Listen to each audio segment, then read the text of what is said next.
Hello everybody, welcome home and welcome back to Schmitty300 plays more Zelda 2, The Adventures of Link. Systems check. It's the west coast of Canada and it's snowing. We don't like it.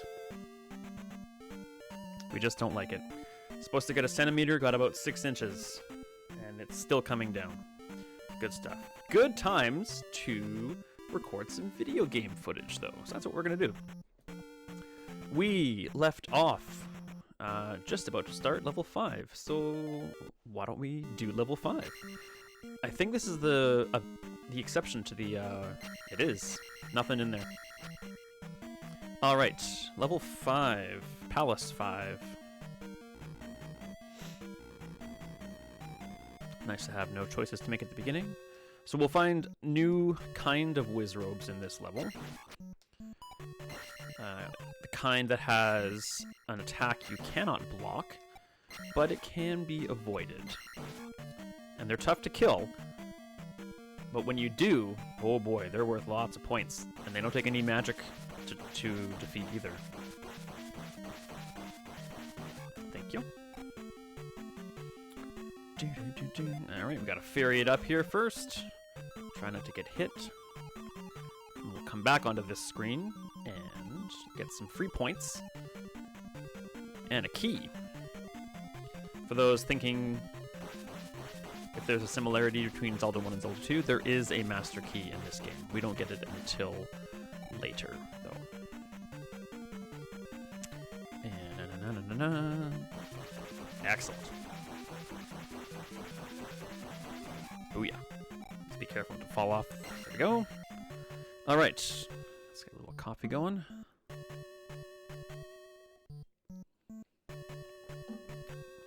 Dangerous bridge to cross. I think there's a point bag here somewhere. Yeah. Oh no, I missed it! No. Tried to get fancy, and it cost me. Let's see if we can get it, and hopefully it won't cost us. Oh! We know how much I don't like pits of lava or water. That's an inside joke I just refuse to let go of. I think if I just walk now, I think I should be good.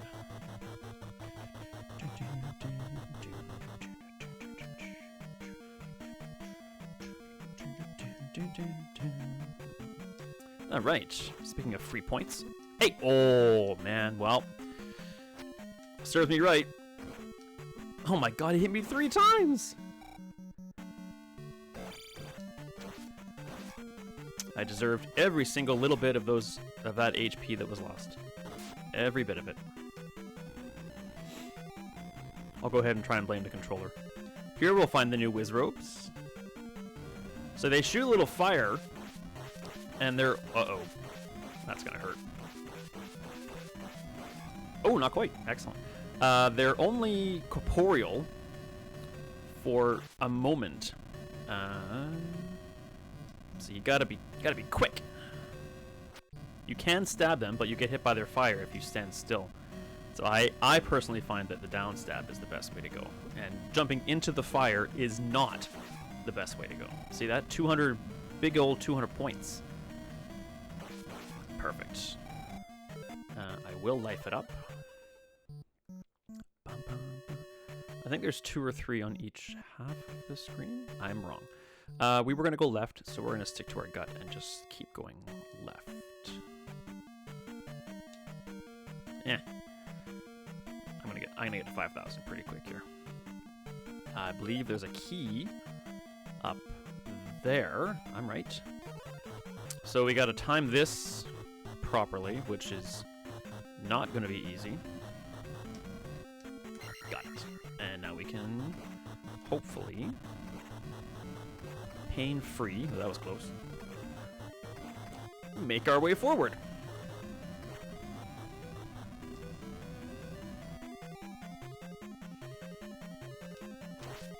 That's free points. All right. Oh, baby. Free points is right. How about some magic? Beautiful.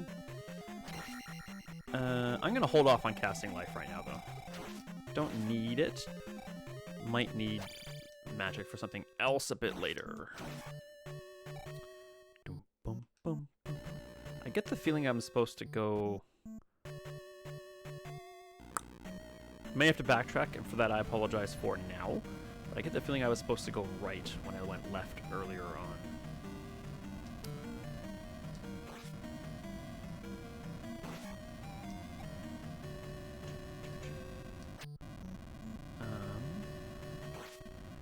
So I just remembered that I had intended to go to Naburu. Oh, we want to attack for sure. Do I want to backtrack? No, I don't. There is a guy in Naburu who kind of in a I think I'm gonna try and make a point of going to see him after we finish this palace, because it's worth noting. Part of my want in doing this series, as I mentioned at the very beginning, is trying to debunk some of the difficulty this game is renowned for having, when I don't think it's necessarily as bad as people say. But yeah, there's a guy in Naburu, I'm pretty sure it's Naburu, that gives you a hint on how to beat this dungeon. And I remember it not being crystal clear, but anyone who's followed this channel so far knows that I don't like games that tell you exactly where to go and, you know, how to get there and how long it'll take you, and, you know, just hold your hand is an expression I've used a number of times before. I prefer stuff that's a little bit more cryptid and esoteric. Makes you think. I like some thinking in my games. Not all the time, and I don't always like too much thinking, but I like thinking in my games. That's not gonna work.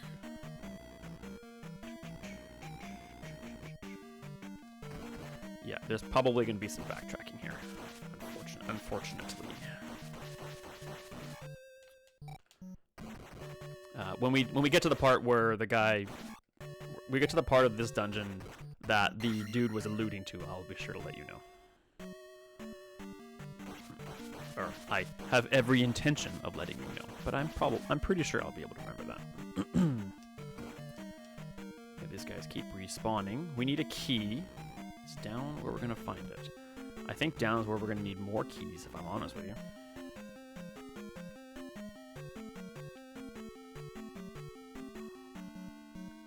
I think... Yep, so we're definitely into the part of the game that's definitely not simple, that's for sure. What's down here? I believe this is a good place to be. Hooah! I think this is just a... is it a key? Please be a key. You're not a key. I will release the hounds. Maybe? Nope, not quite. Sure love that master key right about now, but that ain't gonna happen. I'm pretty sure this is a... need a key place too. Which is why I'm not sure why I'm still walking in that direction. I guess we'll head this way. Ah. So the old jump and stab is a bit tougher when you have jump enabled, but it's still doable. Just takes a little timing, a little practice.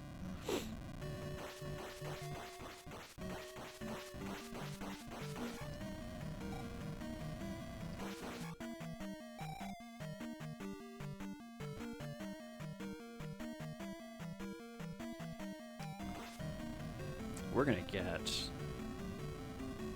I mean, at least gonna get 3 level ups here. Dang it.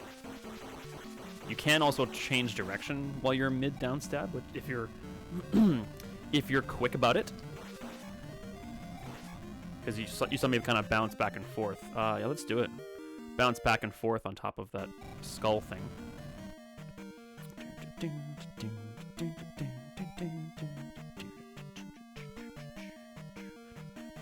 Aha. Usually you guard stuff, don't you? Okay, yeah, so here we are. So this is, in my experience, whenever I see kind of critique or people criticizing this game, this is a large part of what people point towards, is this fake wall. So when you come to a dead end, generally speaking, you'll walk up against the wall and, you know, okay, well, there's nothing to do here, so you turn around and walk away. But then you don't realize that this is a pivotal part of the dungeon.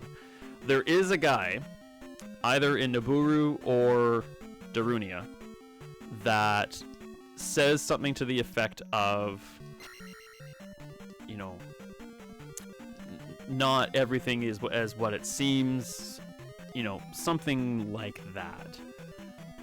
So, does he say... He does not say, hey, when you go to Palace 5 in the middle of the water, and you're on the 3rd floor, and you fight a blue dark knuckle, walk through the wall. No, he doesn't say that. But he shouldn't have to say that. You should have to use your brain sometimes in games. And so I will, we will go find out what he says exactly. I promise you that. We will track him down and find out what he says. And maybe it is considerably more esoteric and cryptid and confusing than I remember, but I don't think it was. But we will find out. We need keys. I'm hoping we're on our way to find more. We do have 1. I think we need at least 3. Yeah, this is a big one. This is a big palace. Let's break these for some jumping space. Son of a gun.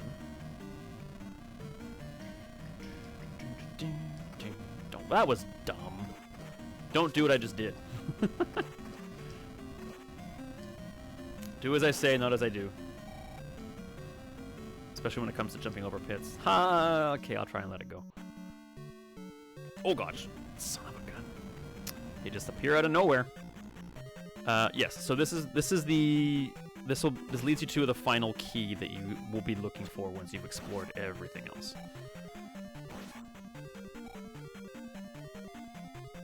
And when you come to, there's a part of the level you come to, when you come to what's to the left over there, you can see this key. So you know there's something up with this palace that you can't necessarily tell right away. But you know there's another key, and you know it's there. You just got to figure out how to get to it.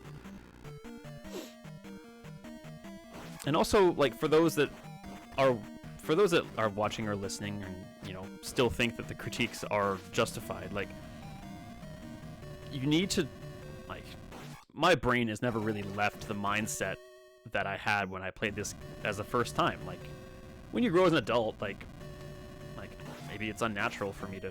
I don't feel like a kid. My body doesn't anymore, that's for sure. God. But I remember what it was like to think like that. And also, you need to keep in mind that this was a time in gaming that you were happy to take the time to talk to every villager and check every nook and cranny, because when you're a kid, unless you were spoiled, this was one. Maybe you borrowed this from your friend and you only had it for a limited amount of time, or like you didn't have very many titles to pick from. So you would spend a lot of time on these, and yeah, they'd be frustrating. But there's also a point where you didn't really want it to end. So taking the time to figure it out didn't weigh on you as much as it may now. Because now you've got a lot of us, and I'm included in this. A lot of us have a mindset of, well, I have 400 different games to choose from now in my library, in my combined libraries of physical and digital copies of things I've collected over the years. Why I'm not going to give the developers of this new game that's confusing and dumb, quote unquote, when I have so much else to choose from? Well, that was not the case when this was a new game. You either generally speaking, you either played this, or like maybe one other one. I'm gonna probably die here. Oh, I got him. This and a couple other titles, and generally speaking, if you enjoyed this kind of genre of critical thinking, and looking in every nook and cranny. Sorry about that. So your collection would be consisting of multiple titles of that kind of game, and what you would do is you would get, you'd have an idea of where you'd look next in one game. You'd do it, exhaust it, and if it wasn't right, you might get frustrated, sure. So you'd put it down and not play it for a little bit. But then you pick up another title that was like it, and so you'd keep trying new things. I've already been this way. You play your couple of games you have and keep trying different stuff until it worked. And that was part of the joy. That just may sound so weird to some of you, but it's just the nature of how gaming was back in, excuse me, goodness me. The nature of gaming in the late 80s and early 90s. It's just a fact.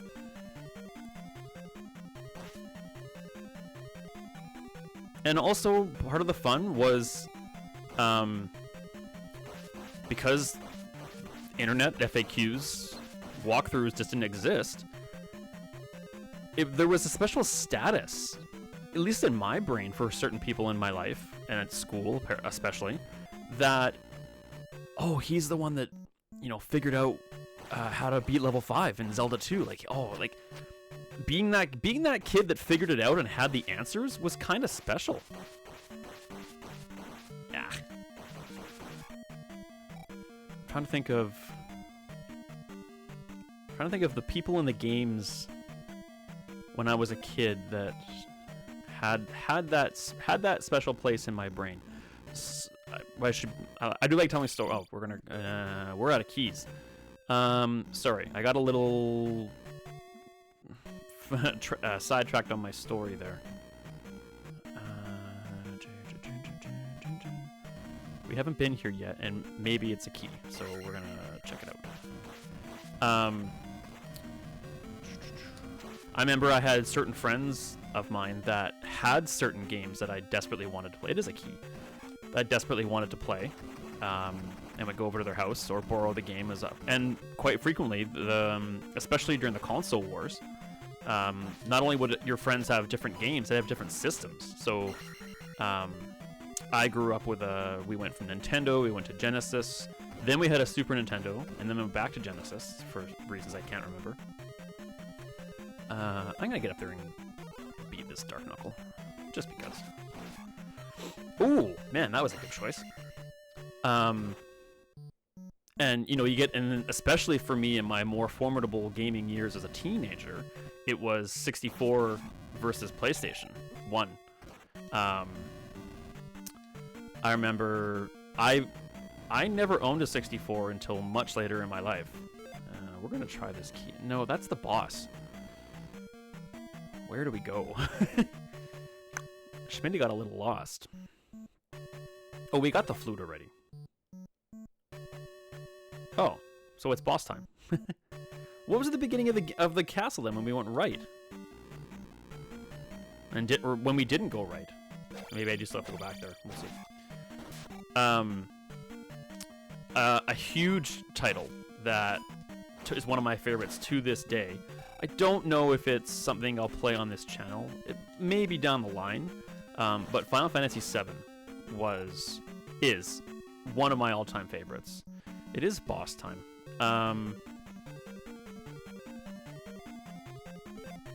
Okay, so this will be maybe a bit of a longer episode, and I'm okay with that. But we want to try and level up if we can. There's more things we can go kill. Yes, so Final Fantasy VII was... I had a PlayStation, but that was a game I never bought until my later teen years. And man, I played the heck out of that game. That game was amazing. Still is. I have not touched Rebirth. I have such very, very, very fond memories of the original.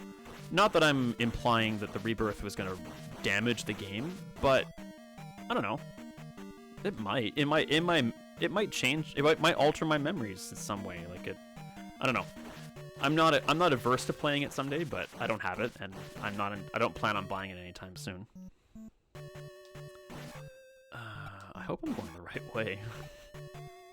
Okay. Did we? Find our way back to the beginning. I think this is the right way. No.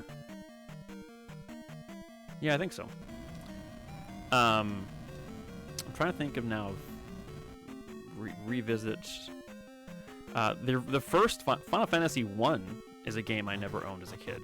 That was definitely one game that my friend and I played. I mostly remember watching him play a lot. Yes, this is the beginning now. Just accessing my deep, deep childhood memories now and trying to remember. Final Fantasy 1 was a big one.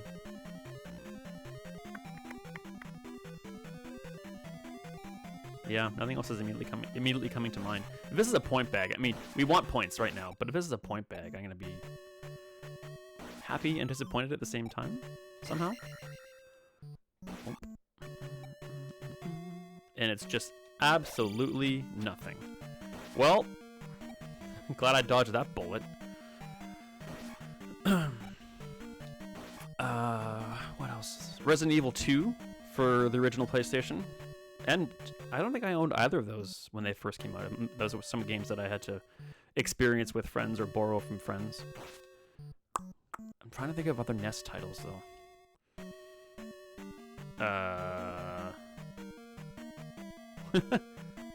We didn't come through the rocks again, did we? Oh my gosh, my stories are sidelining me. I'm so sorry. Thanks for sticking with me. There was one title which I was never was very well received, I don't think, but Mylan's Secret Castle was a game that I remember coveting from a school friend. Yeah, we did go through there. From a friend at school that let me borrow a couple of times. Not one I've played in probably since then, but I remember that for some reason that was a title that really appealed to me. Don't know why.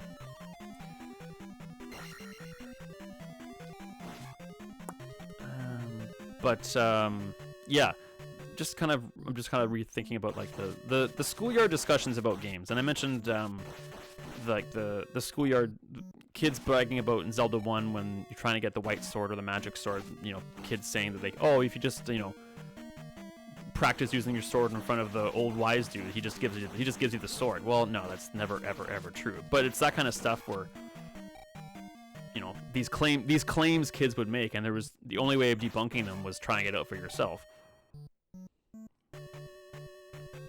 But yeah, there were definitely kids that, between the ages of, you know, as young as 7 or 8 all the way up to, you know, high school. Because I graduated high school in the year 2000. Yes, I'm that old. Didn't seem like it back then. Okay, we are going to do a boss fight now, and we have enough points to get us... This would be our 4th level in this palace? It might... Already lost track. So many good stories at this episode, so... Okay, this is a big old grumpy dude that looks like that. I think, remember, his name is Guma. Don't hold me to that. He's very strong and hurts you a lot, but he's not impossible. So we're going to do a jump spell, because he has a mace that he shoots out very quickly. And we'll do a shield spell as well. He's got to get in here and give him the old stabby stab into his ribcage. Don't go for his head. His head is armored up. But you gotta get in here, do the old dodge and stab. And he can hurt you when he's spinning his mace too, not just when he throws it. As you can plainly see. And now he's gonna corner us. That's bad. We need to be on the offensive here, not the defensive. Come on. Come on, Guma.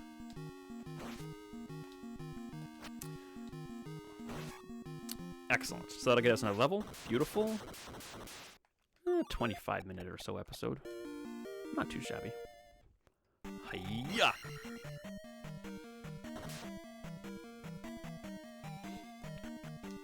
Excellent. One left. One crystal left. And all that free XP, we'll let it just hang out here, or let it resolve itself. We'll get another life up. 2 levels to go before we're maxed out. Okay, as a little bonus here, I know we're on a long episode already, but let's go find the dude that tells us about the wall. usually the town that's closest to the palace has the hints regarding that palace. So now we're gonna talk to everybody. Yeah, I know about saving Hyrule. I got it. I think it's this dude. Nope, this is the Boots Walk on Water dude. It may be in Darunia.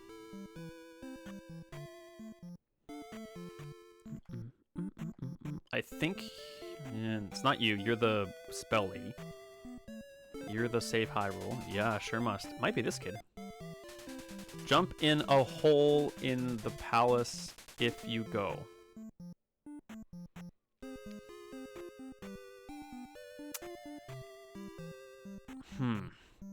I want to say I don't think that's him. But if that is in fact the clue to Palace 5's fake wall, I'm inclined to agree with the people that say that's too unclear. Because the first thing you think of when you think hole is in the floor.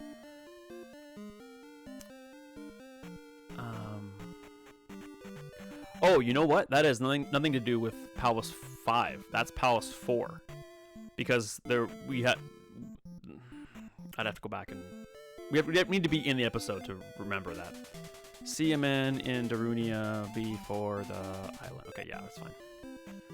He might be in Darunia. Yes. What do you have to say? River Devil, hey, yep. And everyone knows, everyone's blinking now. You're the heart container dude. I think the guy's in Darunia. Okay, I will get back there and we'll start the next episode with that dude when I find him. Thank you so much for watching and thank you so much for joining me. And I look forward to seeing you for the next episode. Thanks for sticking with me on a longer episode. I wanted to kind of get this all done in one. So, as always, be kind, be strong, and be awesome. And I will see you soon. Take care of yourselves.